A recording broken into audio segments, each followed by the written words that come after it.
Episode की शुरुआत में हम देखते हैं कि शहर में पेट्रोलिंग चल रही होती है, पर तभी एक काइजू वहाँ पर हमला कर देता है और पूरे शहर में इमरजेंसी घोषित कर दी जाती है और लोगों को सेफ जगह जाने के लिए कहा जा रहा होता है और बाकी सभी लोगों को उस शहर से दूर रहने के लिए कहा जाता है। तब हम देखते हैं फोर्सेस वहाँ जाती हैं और ये चेक करने लगती हैं कि काइजू के आसपास कहीं कोई प्रेजेंट तो नहीं है, और जब उन्हें इस चीज की कंफर्मेशन मिल जाती है कि कोई ह्यूमन नहीं है, तब वो उस काइजू पर मिसाइलों से हमला कर देते हैं। तब सभी लोग ये सब कुछ लाइव देख रहे होते हैं और एक लड़की कहती है, आखिरकार इस पर कौन सी डिवीजन आएगी? ये चीज योकोहामा में हो रही है तो वहाँ पर जरूर 3rd डिवीजन ही आएगी। और तब हम देखते हैं हेलीकॉप्टर से 3rd डिवीजन नीचे उतरती है और वो लोग उतरते ही काइजू पर गोलियों से हमला करना स्टार्ट कर देते हैं, जिससे उस काइजू को चोट आने लगती है। और तब 3rd डिवीजन की कैप्टन काइजू की छाती में अपनी तोप से होल कर देती है, जिससे वो काइजू पूरी तरह से फट जाता है और उसके बॉडी पार्ट्स पूरे शहर में फैल जाते हैं। और तब वहाँ पर क्लीनिंग टीम आ जाती है। तब यहाँ काफका उस काइजू की बॉडी पार्ट्स को देखकर कहता है, ये पूरी जगह तो बॉडी पार्ट से ही भरी हुई है, लगता है मुझे यहाँ पर ओवर टाइम भी करना पड़ेगा।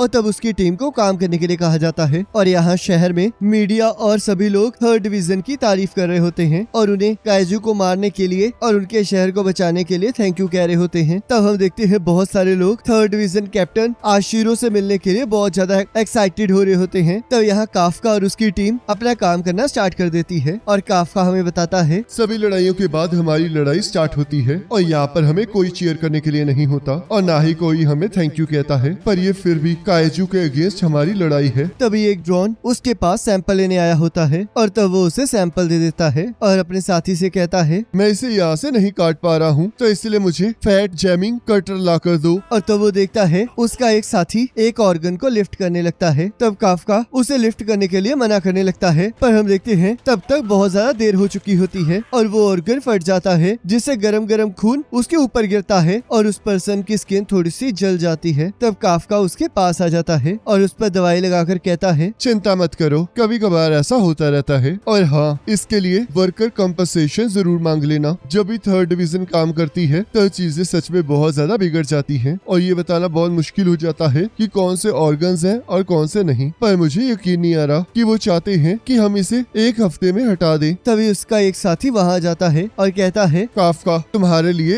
एक नई जॉब है, तुम्हें इंटेस्टाइन्स के पास जाना होगा। जिसे सुनकर वो बहुत ज्यादा डर जाता है और वहाँ से भागने लगता है। तब उसका साथी इस बात के लिए जोर जोर से हंसने लगता है और एक पर्सन उसे पकड़कर कहता है, तुम्हें साथ चलना ही होगा, और वैसे भी मैंने मैनेजमेंट से परमिशन मांग ली है। तब एक पर्सन कहता है, मैंने सुना है कि इंटेस्टाइन की जॉब बहुत ज्यादा मुश्किल होती है, क्या ये सच है? जरा ध्यान से सोचो, आखिरकार उनमें होगा क्या, फिर मुझे बताना कि वो मुश्किल है या नहीं। तब यहाँ काफका सोचता है, आखिरकार क्यों हमेशा मुझे इस ड्यूटी पर भेज दिया जाता है। और तब उसे उल्टी आने लगती है और हम देखते हैं वो उस काइजू की पोटी साफ करने लग जाता है। तब यहाँ रात को काफका कहता है, मैं पूरी तरह से थक चुका हूँ और मुझे अभी भी उस चीज की स्मेल आ रही है। तब यहाँ न्यूज में 3rd डिवीजन कैप्टन आशिरो के बारे में बताया जा रहा होता है और उसमें न्यूज एंकर कहती है, कैप्टन आशिरो अभी सिर्फ 27 सालों की है, पर उसने इतने कम उम्र में भी 100 से भी ज्यादा काइजू को मार डाला है। और तब काफका अपना बचपन याद करने लगता है, जिसमें उसने आशिरो को कहा होता है कि वो दोनों मिलकर सारे काइजूस को खत्म कर देंगे। तब यहाँ काफका कहता है, आखिरकार मैं इस जगह कैसे आ गया, पर रुको, मुझे इसके बारे में नहीं सोचना चाहिए था। क्लीनिंग करना भी बहुत इम्पोर्टेंट जॉब है और इससे तो मैं सोसाइटी की मदद कर रहा हूँ, जिसकी वजह से मैं इतने अच्छे घर में रह रहा हूँ और अच्छा खाना खा पा रहा हूँ। क्या ये अच्छी बात नहीं है? और तब वो अगले दिन फिर से काम पर चला जाता है, जहाँ उसका एक साथी कहता है, काफका आज हमारे साथ एक नया पार्ट टाइमर काम करना शुरू कर रहा है और इसका नाम इचिकावा है। इसका कहना है कि इसे भी डिफेंस फोर्स ज्वाइन करनी है और इचिकावा काफका भी कभी डिफेंस फोर्स ज्वाइन करना चाहता था, पर अब ये सब कुछ छोड़ चुका है और अब ये यहाँ के फर्नीचर का पार्ट है, जिससे काफका को बिल्कुल अच्छा नहीं लगता और वो कहता है, ऐसे बच्चे को डराना बंद करो। तो इचिकावा कहता है, सुनिए सर, आखिरकार आपने हार क्यों मानी? मैंने बहुत ज्यादा कोशिश की, पर जैसे कि तुम्हें पता ही है कि तुम चाहे जितने मर्जी अच्छे हो, पर कोई न कोई तुमसे अच्छा जरूर होगा। और तुम ये भी कह सकते हो कि मैं ये जान चुका था कि मैं इस लिमिट से आगे नहीं बढ़ पाऊंगा। जब तुम बड़े हो जाओगे तब तुम्हें इस बात का एहसास हो जाएगा। ऐसा कुछ नहीं होने वाला, क्योंकि मैं कभी हार नहीं मानूंगा, तो इसलिए जब तक मैं मरता नहीं तब तक मुझे कुछ पता नहीं चलेगा। और तब वो चेंज करने चला जाता है। तो टोकू कहता है, मुझे लगा था तुम दोनों की अच्छी बनेगी। ये बिल्कुल भी अच्छा नहीं हुआ। मैं ऐसा कुछ नहीं कह सकता था जिससे मैं लूजर ना लगूं। क्या गिव अप करना इतना बुरा होता है? और तब वो लोग काइजू को साफ करने वाली जगह पर पहुंच पहुंच जाते हैं जहाँ सबको अपना अपना काम बताया जा रहा होता है। तो यहाँ इचिकावा को इंटेस्टाइन साफ करने का काम दिया जाता है, जिससे काफका बहुत ज्यादा खुश हो जाता है और तब उसे भी वही काम दे दिया जाता है। तब वो कहता है, मैंने तो कल भी यही काम किया था, आखिरकार मुझे आज भी क्यों ये काम करना पड़ रहा है? ये इसलिए है क्योंकि तुम इंटेस्टाइन वर्क के साथ बहुत अच्छे हो। और तब वो अपने काम के लिए निकल जाता है। तब वो मैनेजर कहता है, ये हमेशा अपने काम की कंप्लेंट करता रहता है, पर इसने कभी भी मना नहीं किया। अगर ये डिफेंस फोर्स में होता तो ये बहुत अच्छा काम करता, पर ये तो तभी पॉसिबल हो सकता था अगर ये टेस्ट को पास कर लेता। और तब वो सभी लोग काम करने के बाद खाना खाने चले जाते हैं। और यहाँ हम देखते हैं इचिकावा का मन काम की वजह से खराब हो रहा होता है, जिसे देखकर काफका बहुत ज्यादा खुश हो रहा होता है। और तब उसका भी मन खराब होने लगता है। और तब वो इचिकावा से कहता है, क्या तुम अपने साथ लंच लाए हो? पर अब मेरा इसे खाने का बिल्कुल मन नहीं है। तब काफका उसे मल्टीविटामिन का एक जूस का पैकेट देता है और कहता है, अगर तुम्हें शाम तक काम करना है तो तुम्हें कुछ खाना ही होगा, इसलिए तुम इसे रख लो। और ऊपर से तुम नाक को बंद करने के लिए ये ले लो, इससे तुम्हें काम करने में आसानी होगी। तब इचिकावा उस चीज के लिए मना करने लगता है। तब काफका उसे जबरदस्ती उसे पहनाने की कोशिश करने लगता है। उसके बाद वो सभी लोग काइजू की पोटी को साफ करने वाले काम पर लग जाते हैं और काम खत्म होने के बाद वहाँ से चले जाते हैं। तब यहाँ काफका कुछ इंस्पेक्शन कर रहा होता है और कहता है, शुक्र है आखिरकार सबसे बदबूदार जॉब खत्म ही हो गई। तब इचिकावा वहाँ जाता है। तब काफका कहता है, क्या तुम मेरे से बदला लेने आए हो क्योंकि मैंने लंच में तुम्हारे साथ वो किया था? ऐसी बात नहीं है, मैं तो आपका शुक्रिया अदा करने आया हूँ क्योंकि आप ही की वजह से मैं अपने पहले दिन टिक पाया हूँ, तो इसलिए थैंक यू। और हाँ, डिफेंस फोर्स की एप्लीकेशन के लिए वो लोग एज लिमिट को 32 कर रहे हैं क्योंकि उन्हें और ज्यादा यंग लोग नहीं मिल रहे हैं। वैसे मैं आपको ये तो नहीं बता सकता कि आप अपनी लाइफ के साथ क्या करेंगे, पर जब आपने पहले कहा था कि आप हार मान चुके हैं तब आप बहुत ज्यादा उदास लग रहे थे, पर मुझे इससे कोई फर्क नहीं पड़ता। और अगर मैं गलत हूँ तो आप इस चीज को यहीं छोड़ सकते हैं, मुझे उससे कोई प्रॉब्लम नहीं है। तो इसलिए good night. Ichikawa thank you, तुम सच में बहुत अच्छे हो। ऐसा कुछ नहीं है। और तभी एक काइजू उसके ऊपर हमला कर देता है और जैसे उसे खाने लगता है काफका उसे बचा लेता है। और तब वह काइजू फिर से इचिकावा पर हमला कर देता है, पर काफका उसे लात मारकर दूर फेंक देता है। इचिकावा जल्दी यहाँ से भाग जाओ और जैसे ही तुम सेफ हो जाओगे वैसे ही डिफेंस फोर्स को इसके बारे में बता देना। पर आप इस चीज से अकेले नहीं लड़ पाओगे। पर अगर तुम यहाँ रुके तो हम दोनों ही मारे जाएंगे। तुम डिफेंस फोर्स ज्वाइन करना चाहते हो ना, तो आखिरकार तुम यहाँ पर क्यों मरना चाहते हो? तो इसलिए यहाँ से भाग जाओ। और तब इचिकावा वहाँ से भाग जाता है और काफका उस काइजू का ध्यान अपनी तरफ खींचते हुए वहाँ से भागने लगता है। और तब हम देखते हैं वो काइजू भी उसका पीछा करने लगता है और काफका उससे बचते हुए एक बिल्डिंग में घुस जाता है जहाँ से वो काइजू अंदर नहीं आ पा रहा होता। और तब काफका वहाँ की एक खिड़की से बाहर कूद जाता है और हमें एक फ्लैशबैक दिखाया जाता है जहाँ शिरो रो रही होती है और काफका कहता है, हमारा घर, हमारा स्कूल, सब कुछ तबाह हो गया। मैं उस काइजू को नहीं छोड़ूंगा और उसकी वजह से तो मैं अपनी गेम भी नहीं फिनिश कर पाया। क्या तुम इस वजह से सैड हो? मैं तो इस वजह से उदास हूँ क्योंकि मिको मर चुकी है। मिको तुम्हारी बिल्ली थी ना? और तब वो दोनों ही अपने शहर को देखने लगते हैं और एक साथ डिफेंस फोर्स ज्वाइन करने की बात करते हैं। तब काफका कहता है, ठीक है तो चलो देखते हैं कि कौन सबसे कूल डिफेंस फोर्स ऑफिसर बनता है। तो चलो फिर मिलकर काइजू को हराते हैं। तब यहाँ काफका उस काइजू से बचते हुए सोचता है कि जो हमने वादा किया था वो इस तरह नहीं था। और तभी हम देखते हैं वो काइजू बिल्डिंग तोड़ के उसके पीछे आ जाता है और काफका लड़ने के लिए तैयार हो जाता है और सोचता है, मैं इस काइजू से नहीं डरता हूँ, तो मुझे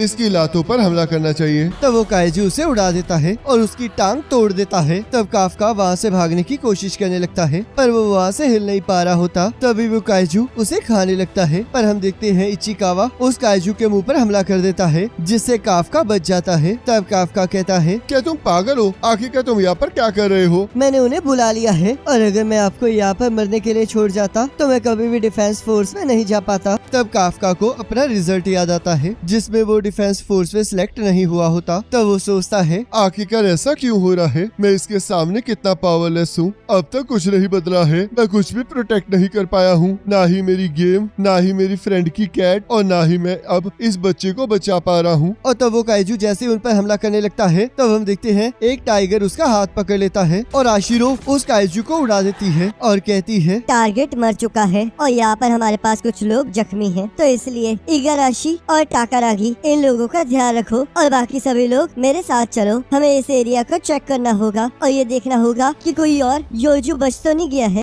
और तब उन लोगों को यहाँ हॉस्पिटल में भर्ती करा दिया जाता है, जहाँ काफका सोचता है आशिरो कितनी कमाल की है, उसने एक ही बारी में उस योजू को हरा दिया और उसने तो मुझे काफी पीछे छोड़ दिया है। तो इशिकावा कहता है सर, जब वो काइजू अपीयर हुआ और आपने मुझे भागने के लिए कहा तो आपने वहाँ पर बिल्कुल सही डिसीजन लिया, क्योंकि अगर आप वहाँ पर ना होते तो मैं आज यहाँ पर जिंदा ना होता। आप सच में बहुत ज्यादा कूल हैं। आपको सच में डिफेंस फोर्स ज्वाइन करनी चाहिए। और हाँ, ये बिल्कुल आपके ऊपर डिपेंड करता है, मुझे इससे कोई फर्क नहीं पड़ता। तब इसे सुनकर काफका को अपना और आशिरो का वादा याद आने लगता है और वो सोचता है ये बिल्कुल सही कह रहा है, मैं हमेशा चीजों से भागता नहीं रह सकता। थैंक यू इचिकावा, तुम सच में बहुत अच्छे इंसान हो। मुझे लगता है कि हार मानने में कोई गलत बात नहीं है, पर खुद से झूठ बोलना बिल्कुल अच्छी बात नहीं है, तो इसलिए मैं डिफेंस फोर्स में जाने का एक ट्राई और जरूर करूंगा। और तभी उसे उसके सामने एक काइजू दिखाई देता है और वो कहता है आखिरकार मैंने तुम्हें ढूंढ ही लिया। और जैसे ही काफका उसे देखकर चीखने लगता है, वैसे ही वो काइजू उसके अंदर चला जाता है और हम देखते हैं उसके अंदर रिएक्शन स्टार्ट हो जाते हैं। तब इचिकावा जैसे ही उसकी आवाजें सुनकर उसका पर्दा हटाता है, तब वो उसे देखकर पूरी तरह से शॉक हो जाता है। और तब जैसे ही काफका भी अपनी रिफ्लेक्शन देखता है, तब वो दोनों पूरी तरह से शॉक हो जाते हैं। तब काफका इचिकावा को अपने बारे में समझाने लगता है और तब हम देखते हैं एक बूढ़ा आदमी काफका को काइजू समझ लेता है और उसके बारे में रिपोर्ट कर देता है। तब इचिकावा कहता है इसने आपके बारे में रिपोर्ट कर दी है, जल्दी से यहाँ से भाग जाओ। तब हमें यहाँ एक फ्लैशबैक दिखाया जाता है, जहाँ काफका आशिरो से कहता है अगर तुम कभी भी काइजू के सामने जाओ तो सबसे पहले उसकी टांगों पर वार करना, ताकि वो वहाँ से हिल ही न पाए। मुझे थोड़ा सा डर लग रहा है, काइजू तो सच में मुझसे कितने ज्यादा बड़े होंगे। चिंता मत करो, क्योंकि जब भी तुम्हें डर लगेगा तब तुम हमेशा मुझे अपने पास पाओगी। तो यहाँ आशिरो सोचती है तुम झूठे हो। और तब उसे फोन आ जाता है, जिसमें उसे बताया जाता है कि एक हॉस्पिटल में एक काइजू को देखा गया है। तब वो कहती है चिंता मत कीजिए, मैं अपनी टीम को लेकर जल्दी वहाँ आ रही हूँ और हम उसे मार डालेंगे। और इसी के साथ एपिसोड खत्म हो जाता है। अब गाइस, अगर आपको ये वाला एपिसोड अच्छा लगा तो उसे लाइक जरूर करना, और अगर आप चाहते हो कि हम इस एनिमे को कंटिन्यू करें तो मुझे कमेंट करके जरूर बताना। बाकी नेक्स्ट एपिसोड का लिंक आपके स्क्रीन पर आ रहा होगा, उस पर क्लिक करके अगले एपिसोड को देख सकते हो।